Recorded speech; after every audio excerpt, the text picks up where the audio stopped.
dore nguru urutonde rw'ibihugu bimaje kugera muri kimwe cya 16 kirangira hano mu gikombe cy'isi cya 2023 kiri kubera muri Leta Zunze Ubumwe za Amerika, Canada ndetse na Mexico. Ngende hirwa bravo nujye kure ni Rwanda Wix TV uze kwikukanda flow kugira ngo amakuru nk'ayajya kugeraho buri munsi. Kwikubitiro hatangiye ikipe y'igihugu ya Canada ubwo yatsindaga ikipe ya South Africa igitego kimwe ku busa, maze ikipe ya mbere katishije gitike ya kimwe cya 16 mu gikombe cy'isi. Sibyo gusa kandi kuko haje gukurikiraho Brazil yari imaje gutsinda Ubuyapani ibitego 2-1, iza gukurikirwa n'ikipe ya Paraguay nayo yaje gutsinda ibitego 4-3 ikuyemo Abadage. Sibyo gusa kandi kuko ikipe ya Morocco akaba nayo ikipe ya mbere muri Afrika yari igeze muri kimwe cya 16 ubwo yari itsinze ibitego 3-2.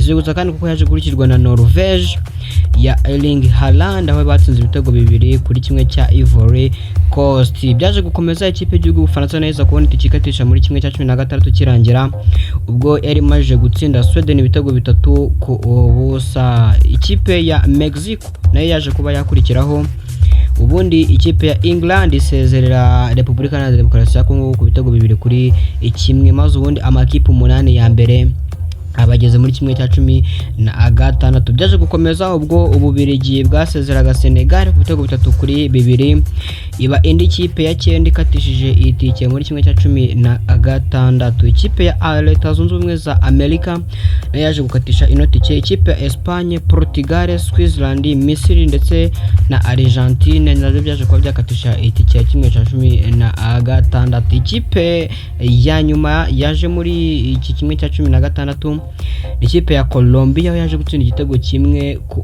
busa, maze ubundi amakipe 16 yose ari itereka. Nujye kure ni Rwanda Wix TV zo kwikukanda flow, kandi iyi video ni wayikunze kunkandira like.